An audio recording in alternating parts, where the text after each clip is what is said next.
এই কাজটা থেকে আমার একটা এক্সপেকটেশন ছিল, তো সেটা কতটা মিট আপ হলো সেটা নিয়ে তোমাদের সাথে শেয়ার করবো। So hello friends, welcome to my channel Suprakibani. এখন আমি বাংলাদেশি সিরিজ রুমি রিভিউ করতে চলে এসেছি, যেটা 10th এপ্রিল 2024 অনওয়ার্ডস কিন্তু হইচই ওটিটি প্ল্যাটফর্মে স্ট্রিম করে গেছে। এই সিরিজের ডিরেক্টর হচ্ছে ভিকি জাহেদ, যে কিন্তু এই সিরিজটা দ্বারা হইচই ওটিটি প্ল্যাটফর্মে ডেবিউ করছে, এবং এই নামটাই কিন্তু কাফি আমার এই সিরিজটার প্রতি এক্সপেকটেশন জন্মানোর। এখানে লিড কাস্টে আছে চঞ্চল চৌধুরী, এছাড়াও আছে আরও অনেকে, আমি প্রত্যেকের নাম জানি না, so I am sorry for that. So why are we waiting for? Let's start with the video.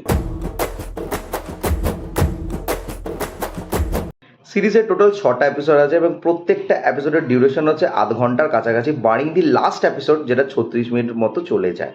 না, ভিকি জাহেদের লাস্ট কয়েকটা কাজের মধ্যে আমি জিনিসটা ফলো করছি, সেটা এই কাজের মধ্যেও আছে। সে তার ড্রামাটাকে ভীষণ কনভারসেশনাল মিডিয়ামে নিয়ে যাচ্ছে, মানে অ্যাকশন বেশি হচ্ছে না, কথাবার্তার মাধ্যমে নানা রকম ইমেজারি ক্রিয়েট করে একটা কনফিউশন ক্রিয়েট করছে, যে কনফিউশনটা একদম লাস্ট এপিসোডে গিয়ে মিট আপ হয় উইথ আ ঝটকা। মানে সেই ঝটকাটা তোমরা দেখবে যখন, তখন ছিটকে যাবে। লাস্ট কাজ যেটা আরারাত হয়েছে, সেখানেও কিন্তু সেই সেম জিনিসটা আমি ফিল করেছি, এবং এই কাজের মধ্যেও কিন্তু সেই জিনিসটাই আছে। তো যদি ছোট করে গল্পটা বলা যায়, গল্পটা হচ্ছে একজন ডিটেকটিভকে কেন্দ্র করে, যে চরিত্র প্লে করছে রুমি, তার একটা অ্যাক্সিডেন্ট হয় এবং সেই অ্যাক্সিডেন্টের জন্য তার দৃষ্টি হারিয়ে যায়, এবং দৃষ্টি হারিয়ে যাওয়ার পরে একটি কেস আসে যেখানে একটি মেয়ে খুন হয়, এবং সেই মেয়ে খুন হওয়ার পেছনে অনেক রকম টুইস্ট অ্যান্ড টার্নস আছে, যে টুইস্ট অ্যান্ড টার্নসগুলো আস্তে আস্তে সে খুলতে শুরু করে। এরই মাঝে আরেকটি ট্র্যাক চলে, যার স্বপ্ন নিয়ে, যে স্বপ্নগুলো চঞ্চল চৌধুরী নিজে দেখছে, এবং সেখানে তার মার একটা ইনসিডেন্ট ঘটে, সেটা যুক্ত আছে। তো এই সব কিছুর কী খোলাসা হয় সেটা জানার জন্য তোমাদের লাস্ট অবধি ওয়েট করতে হবে। না, এই যে লাস্ট অবধি ওয়েট করাটা, সেই ওয়েট করার মধ্যে যেই 5টা এপিসোড যায় না, সেই 5টা এপিসোড তোমাদের কিন্তু অনেকটা বেশি চেবায়। স্লো বার্ন যে কথাটা বলা হয়, সেই স্লো বার্ন ব্যাপারটা কিন্তু এই সিরিজটার মধ্যে প্রচণ্ডভাবে ঢুকে আছে, এবং সেটা কিন্তু একটু হলেও তোমাদেরকে ড্র্যাগ ফিল করাবে। বিশ্বাস করো, এই সিরিজটা আমি 10th অফ এপ্রিলে দেখা শুরু করেছিলাম, তবে 3টে এপিসোড দেখার পর না আমার সিরিয়াসলি পরের এপিসোডগুলো দেখার জন্য অতটা ইন্টারেস্ট জাগেনি। তো আমি ওটা হোল্ডে রেখেছিলাম। 11 তারিখ ছুটি ছিল, আমি বাদবাকি থিয়েট্রিক্যাল রিলিজগুলো দেখলাম। দেখার পরে আমি কালকে রাত্রেবেলা রিজিউম করলাম। তবে রিজিউম করার পরে ফিনালেটা আমাকে সত্যি ছিটকে দিয়েছিল, এবং ফিনালটা দেখা মনে হলো যে এটা তো শেষ নয়, এখান থেকে শুরু হচ্ছে ড্রামাটা। তাই জন্য আমার থাম্বনেলেও আমি সেই জিনিসটাই তোমাদের সাথে শেয়ার করেছি। তো লাস্টটা অবশ্যই তোমাদেরকে একটা সারপ্রাইজ দেব, এবং এখানে দুটো টুইস্ট দেখানো হয় লাস্টে গিয়ে।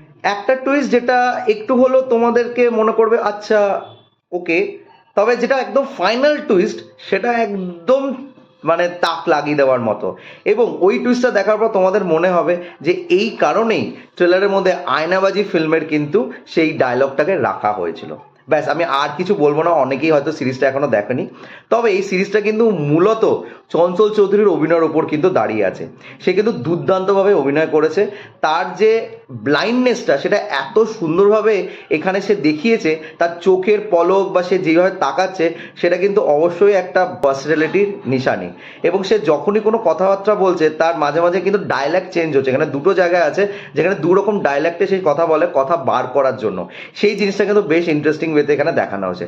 এছাড়া তার সাথে আদার্স যারা কাস্টিং আছে, তারা নিজের নিজের জায়গায় খুব ভালো অভিনয় করেছে। এখানে তার একজন সহকর্মী আছে যে তার উপর এনভি করে, এবং সেই চরিত্রটা হচ্ছে দ্য সাইলেন্সে জিনের চরিত্রটা প্লে করেছিল। আমি তার নাম জানি না। তাকে এখানে যতবারই আমি দেখছি না, আমার শুধু সেই চরিত্র কথাটা মনে পড়ছে, বিকজ সেই চরিত্রটা এতটাই ইম্প্যাক্ট দিচ্ছিল লাস্টে গিয়ে। ইনফ্যাক্ট আরারাতেও তাকে কিছুটা হলেও দেখানো হয়েছে। তো এই অভিনয় দেখতে গিয়ে আমার সেই কথাটাই মনে পড়ছিল, তার চাউনি, তার ভঙ্গি।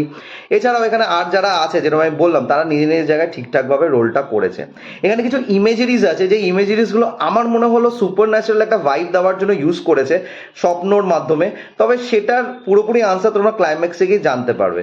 তবে এটা যে ওয়ান অফ দ্য বেস্ট কাজ ফ্রম ভিকি জাহেদ, সেটা আমি বলবো না। তবে নিঃসন্দেহে ক্লাইম্যাক্সটা তোমাদের কিন্তু অবশ্যই ইমপ্রেস করবে। তো এই ছিল আমার review for this series Rumi. তোমরা যারা যারা দেখেছো প্লিজ কমেন্ট করে জানাও তোমাদের কেমন লেগেছে। আর তোমাদের যদি আমার রিভিউটা ভালো লেগে থাকে, don't forget to like, share and subscribe my channel. আমার সাথে জুড়ে থাকার জন্য আমাকে ইনস্টাগ্রামে ফলো করতে হবে। ইনস্টাগ্রাম হ্যান্ডেল হলো supro09bit2। I repeat, supro09bit2। Till then, stay tuned.